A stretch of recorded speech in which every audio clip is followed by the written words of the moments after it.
ഷൊർണ്ണ കഴിക്കാറുള്ളൂ. ഞാനത് വിശ്വസിക്കില്ല.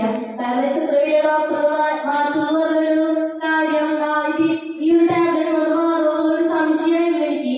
പക്ഷെ സജീവ് സാർ പറഞ്ഞതും സജീവ് സാറുടെ വിശ്വാസം കൊണ്ട് മാത്രം ഇത് ഉപയോഗിച്ചു. 1.5 മാസം കഴിഞ്ഞ് ഞാൻ ചെന്നു ടെസ്റ്റ് ചെയ്യാൻ ചെന്നപ്പോ ഡോക്ടർ പറഞ്ഞു നോർമൽ പോലെ ഉണ്ടല്ലോ, ഒരു കാര്യം ചെയ്യി, മരുന്നില്ല, അതിന് 3 മാസം കഴിഞ്ഞ് ടെസ്റ്റ് ചെയ്ത് വരാൻ പറഞ്ഞു. അങ്ങനെ ചെന്ന് കഴിഞ്ഞപ്പോ 3 മാസം കൂടി കഴിഞ്ഞ് ഒന്നുകൂടി ചെന്ന് ടെസ്റ്റ് ചെയ്ത് കയറിയപ്പോ ഡോക്ടർ 2 മാസം കൂടി ഒന്ന് മരുന്നില്ല അത് ചെയ്തിട്ട് ടെസ്റ്റ് ചെയ്ത് കാണിക്കാൻ പറഞ്ഞു. അങ്ങനെ 2 മാസം കൂടി കഴിഞ്ഞ് ഡോക്ടർ പറഞ്ഞു ഈ മരുന്ന് നമുക്ക് നിർത്താം.